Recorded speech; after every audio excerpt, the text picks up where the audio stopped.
Duduk tuh. Selama duduk tuh, walaupun sampai berbunyi, tidak batal wudhu. Nanti begitu.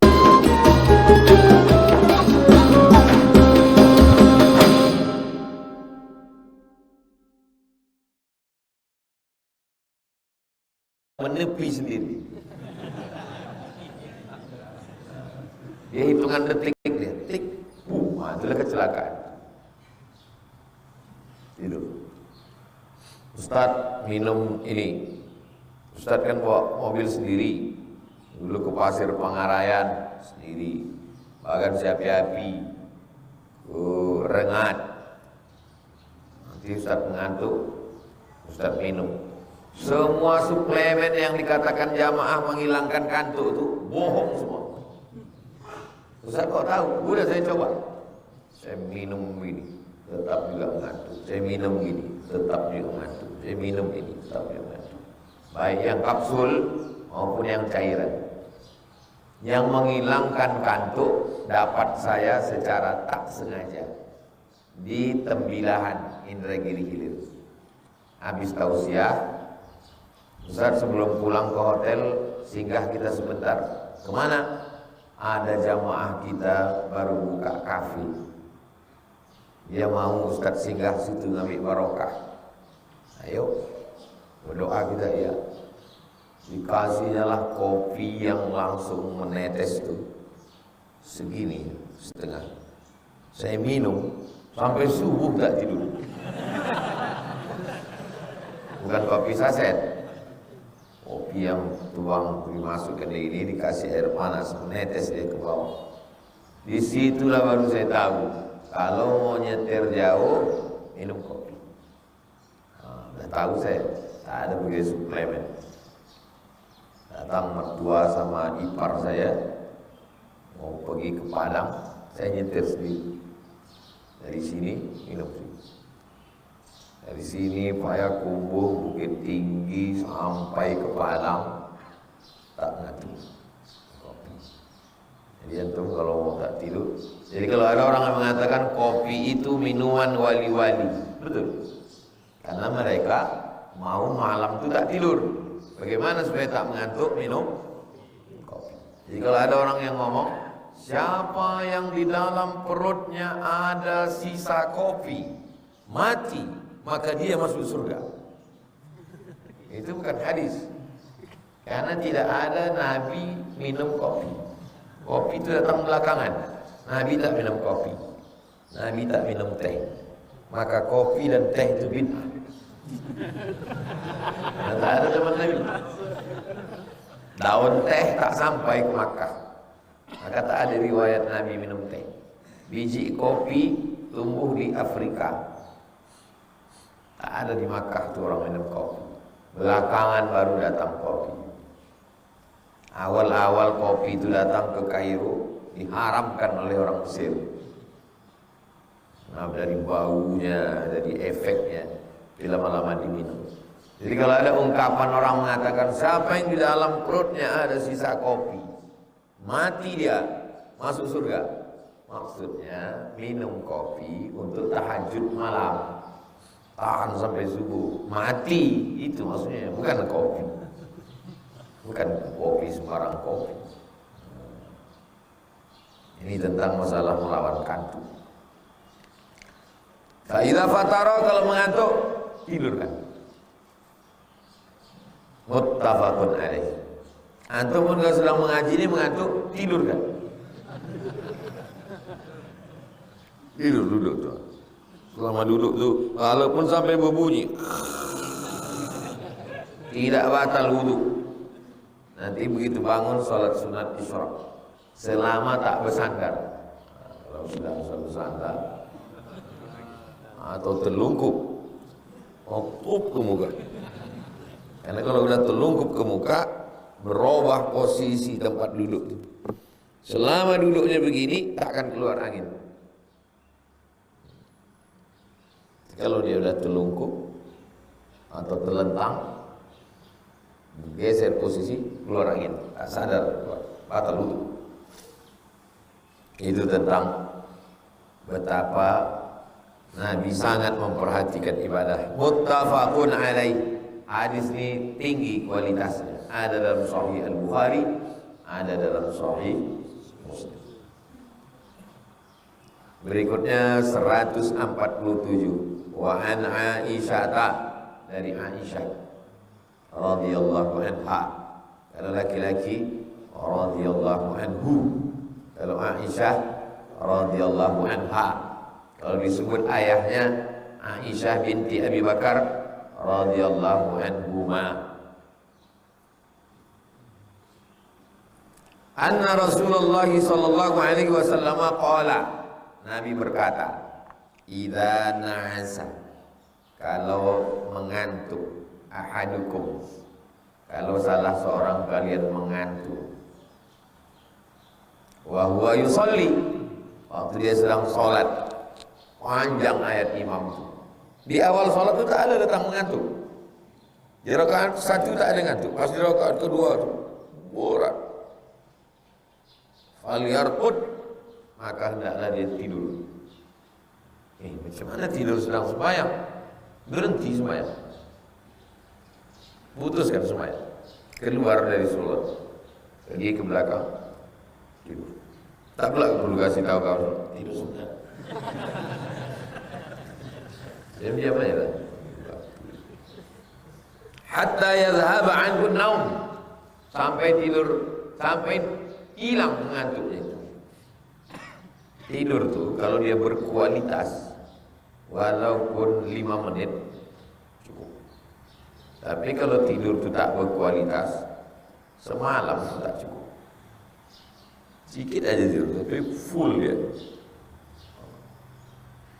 Fa inna ahadakum idza shalla, kalau ada salah seorang kamu salat, wa huwa na'isun, dia dalam sedang keadaan mengantuk, la yadri, dia tak tahu, la'allahu yadhhabu yastaghfiru fayasubbu nafsan, dia tak tahu kalimat yang keluar dari mulutnya itu bunyinya seakan-akan istighfar, minta ampun dosa. Fayusubbu nafsan, tapi sebetulnya dia mencaci maki, menyumpah serapah karena tidak sadar. La taqrabus sholata wa antum sukara, jangan kalian sholat waktu sedang mabuk. Hatta ta'lamu ma taqulun, sampai kau sadar apa yang kau ucapkan. Tak sadar gitu, bisa berbelok kata. Kalau kita terlalu mengantuk, antum pernah mengalami atau tidak? Kalau terlalu mengantuk, keluar cakap itu kita tak sadar. Pernah antum mengalami? Saya pernah mengalami. Jadi orang ini cerita terus gini. Saya tak tahan lagi waktu. Waktu menyambut cakap dia, saya tak sadar entah apa yang keluar tadi. Jangan-janganlah memaki dia. Tak sadar gitu. Makanya kata Nabi, kalau kamu ngantuk, tidurlah. Supaya apa? La'allahu yadhhabu yastaghfiru, boleh jadi nampaknya dia beristighfar minta ampun, fayasubbu nafsa, tapi sebenarnya dia sedang memaki dirinya. Astaghfirullahaladzim. Waktu sedang mengantuk itu, Astaghfirullahaladzim. Astaghfirullahaladzim maksudnya aku minta ampun kepada Allah. Astaghfirullahaladzim, aku mencaci maki Allah. Lain keluar dulu.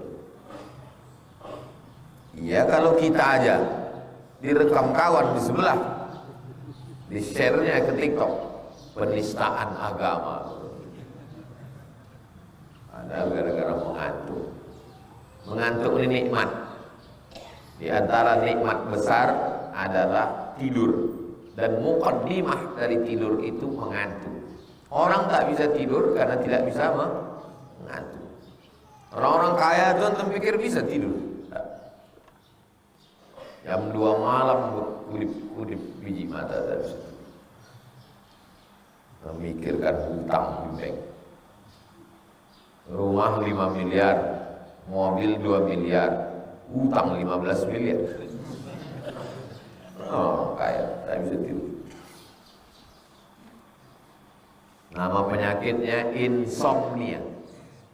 Pergi ke Jalan Ahmad Yani, pergi ke rumah sakit, jumpa sama dokter Darsman, psikolog, psikiater, dikasihnya obat pil tidur, dimakan obat tidur itu tidur, habis itu bangun tak bisa tidur lagi.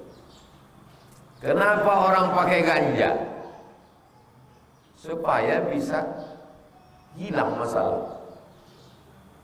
Ustaz kok tahu? Mas curiga, bila orang saya makan. Kenapa orang pakai narkoba? Kenapa orang minum khamar, mabuk?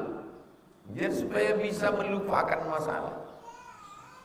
Orang beriman tak punya, cukup dengan tidur. Nah, jadi kalau antum bisa tidur, tidur. Kau ketengok hari libur, hari Sabtu, hari Ahad, tidur aja di kos-kosan. Yang selama ini menganggap tidur itu sia-sia, tidur itu menyehatkan badan, tidur. Menjauhi dari dosa, tidur.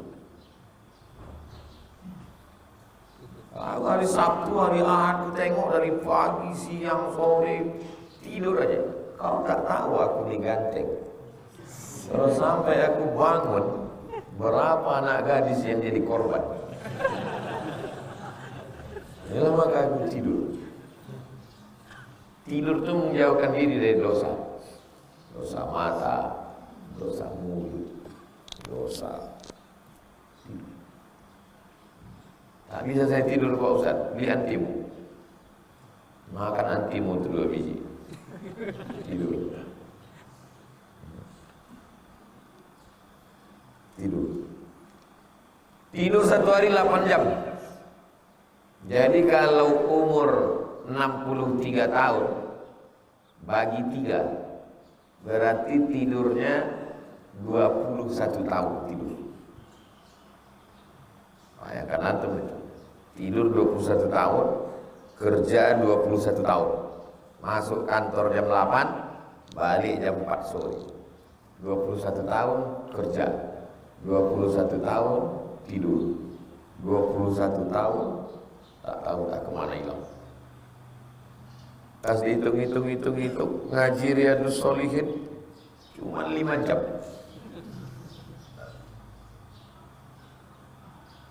Tapi karena rahmat kasih sayang Allah, itu yang membuat kita masuk surga.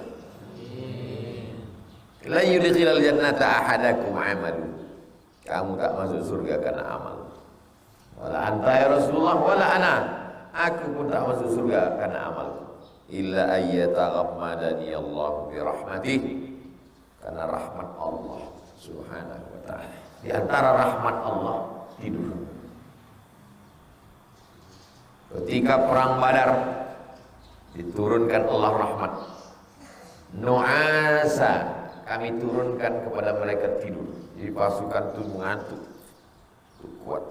Sehingga sesudah mereka tertidur, segar. Pasukan musuh tak bisa tidur. Hingga ketika pasukan umat Islam segar, pasukan musuh lepas. Karena kurang tidur. Nah, jadi saya merasakan sendiri di antara nikmat Allah tidur. Dari sini ke Jakarta 1,5 jam. Dari Jakarta ke Makassar. Sampai Makassar langsung pengajian. Ditanya panitia, kapan Ustaz istirahat? Di pesawat itu saya tak ada bang. Begitu pesawat itu, begitu duduk di pesawat itu langsung tidur.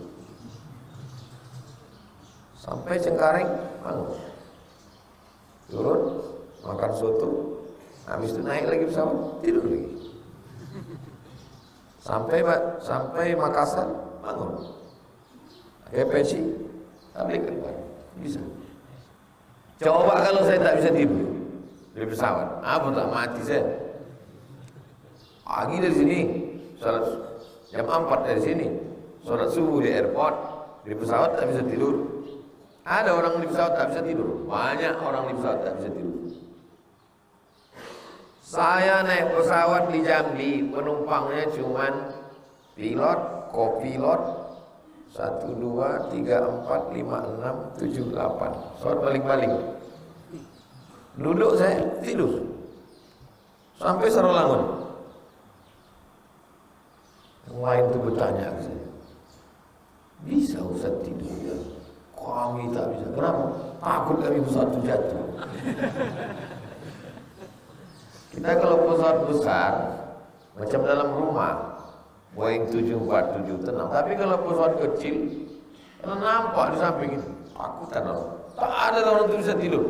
Saya begitu bergerak satu, saya tidur. Apa yang mau? Nikmat dikasih Allah. Jadi kalau antum bisa tidur, syukurlah kepada Allah SWT. Apalagi ibu punya suami yang tidur.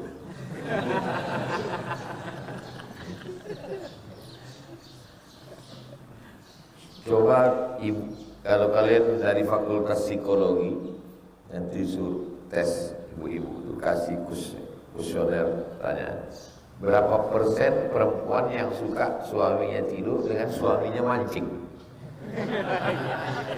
Coba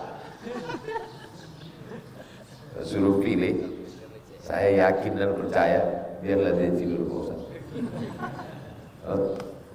Bisa kalian tes kita pakai lembaga survei, tapi jangan survei untuk pemilu pilpres, tidak bisa dipakai.